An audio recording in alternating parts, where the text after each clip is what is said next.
David's phone was wiretapped in the investigation into what happened to Celeste Rivas Hernandez. David had court today, and it was supposed to be a preliminary hearing, but prosecutors were arguing that this date needs to be rescheduled. It's because they claim that they found tons and tons of child inappropriate videos on David's phone. Prosecutors also said that they are eventually going to have information from a wiretap that Celeste was found in the front of David's Tesla, and they executed the search warrants in his LA mansion.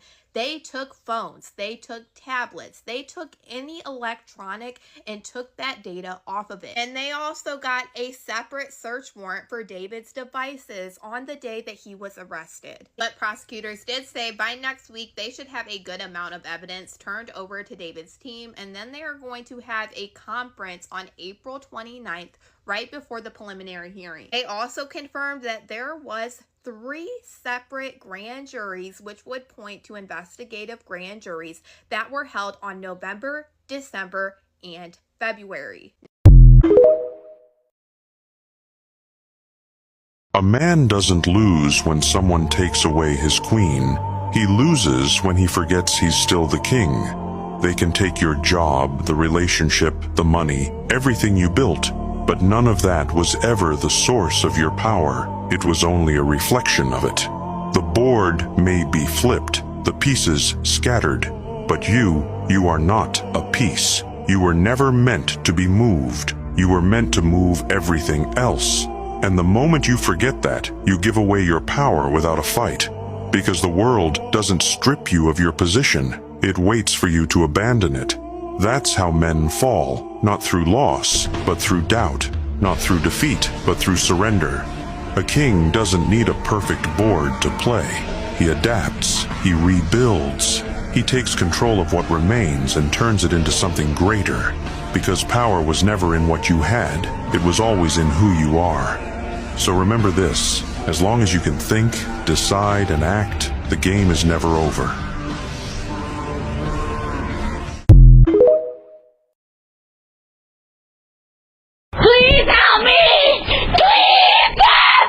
They just found a ton of CP on David's phone. I mean, how much worse can this get for him? So David was in court today for a status hearing on his upcoming preliminary hearing, which a judge set for May 1st. And during the hearing, prosecutors claimed that they went through David's phone and found a significant amount of CP. They didn't state exactly who they found, but it's very likely that it includes Celeste and many other children of various ages. They also said they did a wiretap last year on his devices, and as you remember, last year they searched his house and got his laptop and other devices, and that's probably how they have 40 terabytes of evidence against him. The defense team then again complained that the prosecutors have not yet turned over the evidence, and the DA explained that they have a lot of evidence, so it's gonna take some time, but they should be ready by next week. Again, David pled not guilty, and his team is demanding an immediate preliminary hearing, probably banking on the fact that the prosecution isn't gonna be ready in time, and David isn't gonna get the maximum sentence. But prosecutors said, no problem, we will be ready by next week, and we want to go to trial within 60 days too.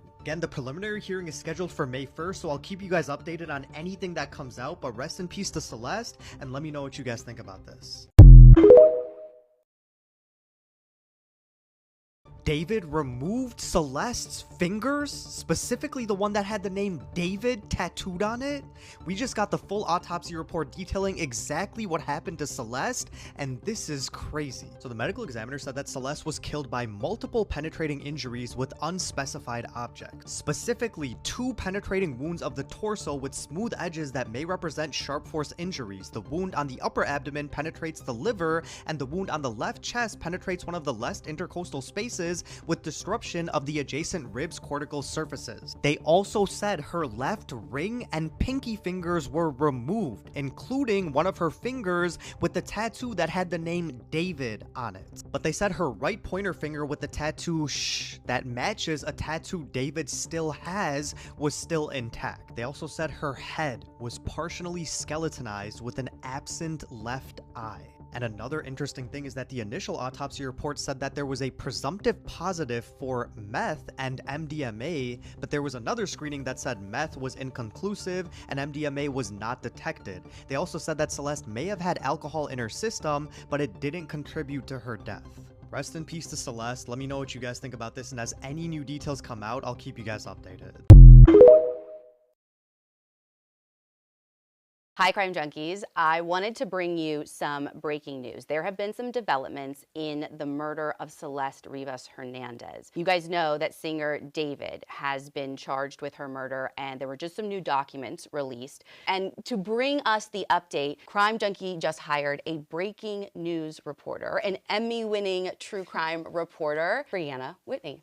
So glad to be here. So, what is going on? Fill everyone in. So we knew this case was sad off the bat, but now we've learned months later after Celeste Rivas Hernandez's body was found that the singer David had this whole plan. And we now know how exactly he killed her, according to prosecutors. It was just a couple weeks ago that he was finally arrested after a grand jury came back with an indictment. First-degree murder, sexual abuse of a child, and mutilation of body parts. Court documents were just released this week because they're getting ready for this preliminary evidence hearing. So basically the prosecution is like, here's what we're going to present in this hearing. Here's the evidence we're going to come up with. Celeste and David were on the outs, and Celeste was jealous of the fact that he was seeing other women. And she said, look, I'm gonna threaten to ruin your life. I'm gonna ruin your career, and I'm gonna ruin your life because I'm going to out what we've been doing, out that we've had a sexual relationship. The two of them met when Celeste was 11, and when she was 13 years old,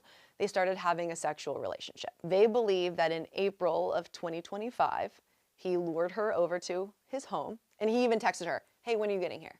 And that's where they say he stabbed her multiple times, killed her, and her cell phone activity obviously stops after that. Yeah, it completely stops. So they believe that's exactly when it happened. He then Postmates a shovel from Home Depot, and then proceeds to order a slew of concerning items from Amazon, multiple chainsaws, an inflatable pool, and other things. They then say that he used the chainsaws to dismember her in the inflatable pool so that the blood would not seep out, and then put those in the cadaver body bags that he ordered from Amazon as well, and put those into the back of his trunk. Who is ordering cadaver body bags from Amazon? Like, are coroner's offices doing this? Or like, should there be some kind of list somewhere? It's also like, it seems like he was like making plans to like get rid of her. Right. But she's just in his trunk. Like, he doesn't actually get rid of her. He like dismembers her, but then leaves her in the car that's connected to him.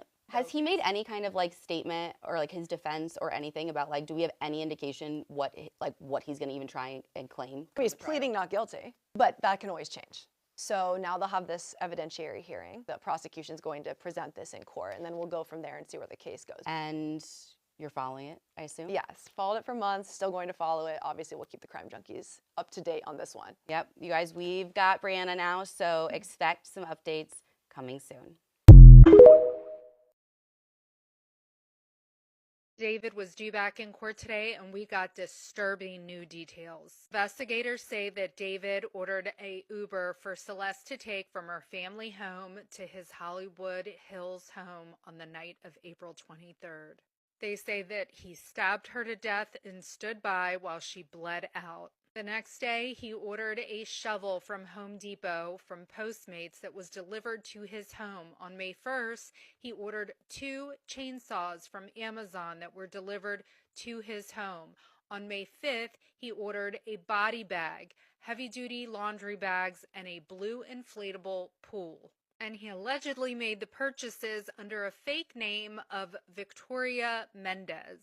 Allegedly placed Celeste's body into the blue inflatable pool to prevent her blood from making a mess on the garage floor. He used a chainsaw and perhaps other tools to cut off her limbs. Investigators say they found plastic fragments embedded into Celeste's remains, which match those found on the pool purchased by him on Amazon.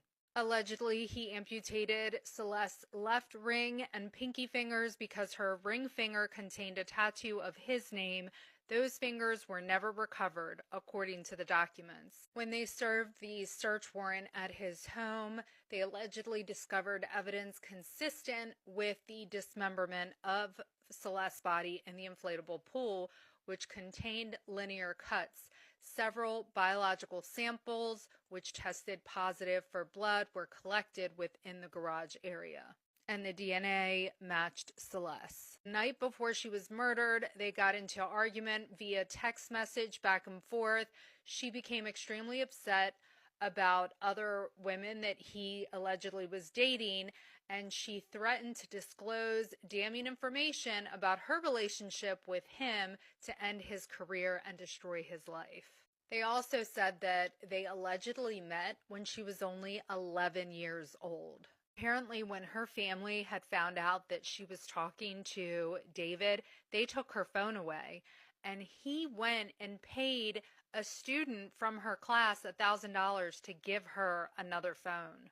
We know they said last week they found a significant amount of child material on his phone. Investigators claim to have gathered 40 terabytes of data through this lengthy investigation. He's been charged with first-degree murder with special circumstances, also with lewd and lascivious acts of a minor, and mutilating the human remains of a body. He pled not guilty to all charges. His preliminary hearing is scheduled to start Friday.